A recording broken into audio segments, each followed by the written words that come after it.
Welcome to the Pew. We haven't been kicked out yet. We are still at the tunnel. No security here. No security. Well, unlike when I don't know. We were actually partying. I feel very secure. Maybe a little too secure. Yeah, I mean there was so much security here, especially on your head. Well, especially after the tunnel was supersized, there was so much security. It was so annoying. Supersized security. I thought it was oppressive. You remember what we did, right? Or it didn't last very long with the signs and the big nose and everything. No. Not the big nose, but big nose. I know. The city wouldn't let us open unless we put those signs up that said, no drug use will be tolerated. Any drug activity will be reported to the police, and blah blah blah. And I told Peter we cannot hang those signs up, but we had to. We couldn't open the club, so we had them. I had them made into wallpaper, and we wallpapered the lobby, the walls, and the floor, and the ceilings. And then we put it on top of every table and chair. We put the words no and don't and can't and signs saying you are being watched, you are being filmed, and we had cameras going like this all over the place. And we had put police tape up instead of the red velvet tape.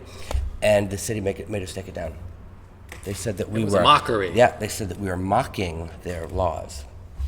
Imagine Michael Alig mocking a law. It was up for about a week, although the DA did admit that it was very clever. They said it was very clever and creative. Take it down. Kudos on creativity.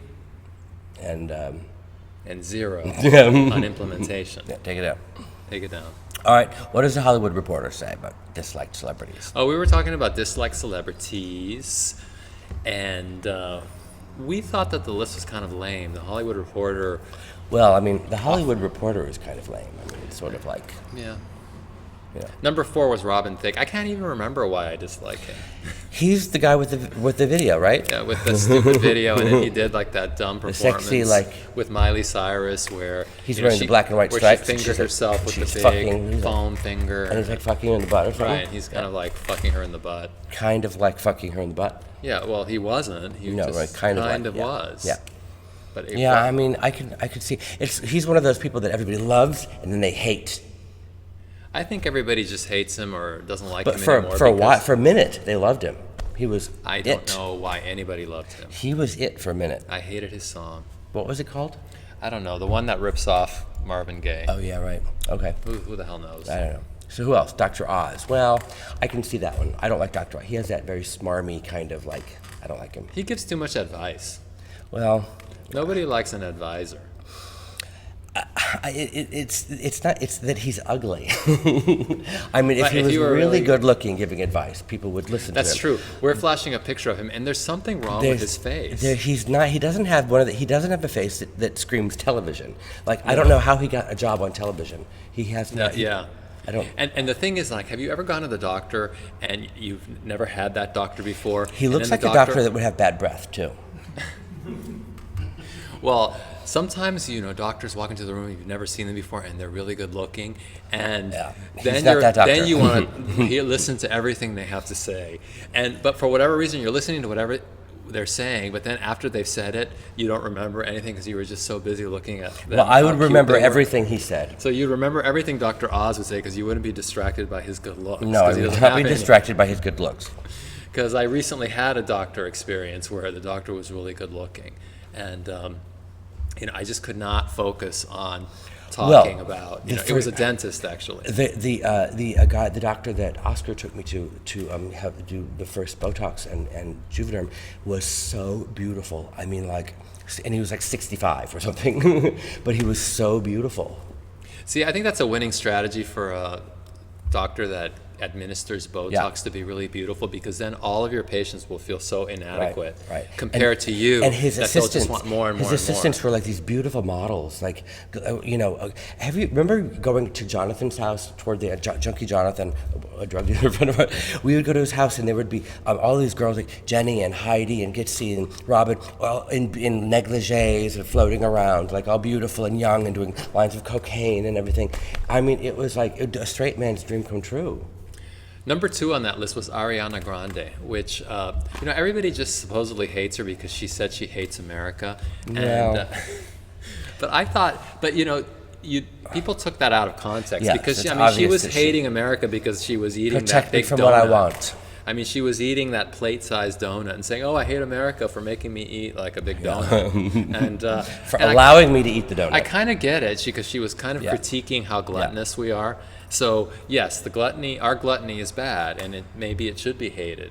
But I don't think she hates the United States. She just hates gluttony. And it was misinterpreted. And it was sarcastic, and she was right. It was funny. And last but not least is Bill Cosby, who, you know what? No, last and least. Well, last and least and number one is Bill Cosby, who I hated even before he raped anybody.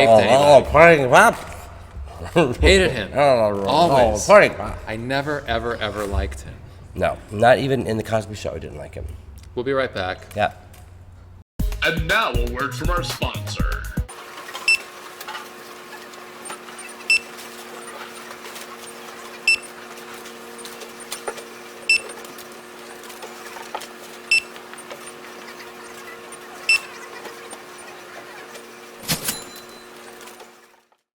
Welcome back to the Pew.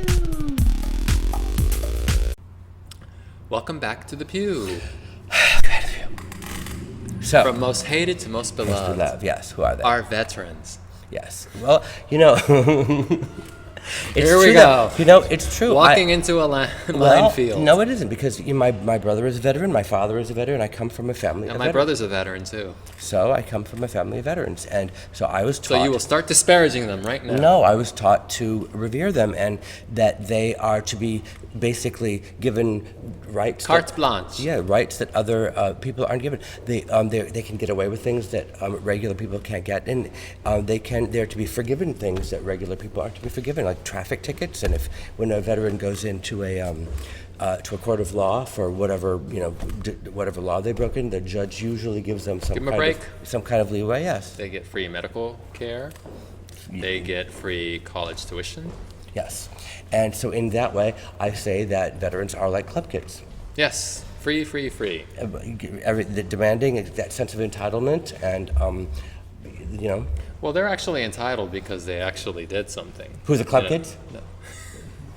Yes, they spent 5 hours getting ready. What do those veterans ever do? Exactly. Bitches want to know. Yeah, I should have. Reverend Flashback wants to know. Reverend Flashback, I love that name. He wants to know if you partied with Groovy Man and My Life with the Thrill Kill Cult back in the day. Well, it's funny that you say that, because I was cleaning up my room this morning, I found a picture of the Thrill Kill Cult at Limelight with Michael T. sitting in Shampoo. I don't remember partying with the Thrill Kill Cult, but I would have loved to have partied with them, because I absolutely love the Thrill Kill Cult, especially their album Sexplosion, which I think came out in 1990 or 91. That was my favorite album. That 91 was when the picture was taken. And I guess I must not have been there that night, or I don't know. I don't know why. Shampoo was under construction, because I don't know if you remember, Shampoo was the VIP room at Limelight, and it was the back room. And remember, we had the purple striped walls, and it was purple and then light purple, and then we had gold in gold leaf. It was written Shampoo. The Shampoo was only half written, which means it was just under construction at that time. So that would have been 1991. Maybe I did party with him, and I just don't remember. Yeah, you might have taken a Xanax. And a cocktail. Well, if you're listening, Thrill Kill Cult, I still want to hang out with you again, a little more sober, so I can remember this time. Soberly. See you next time. Bye.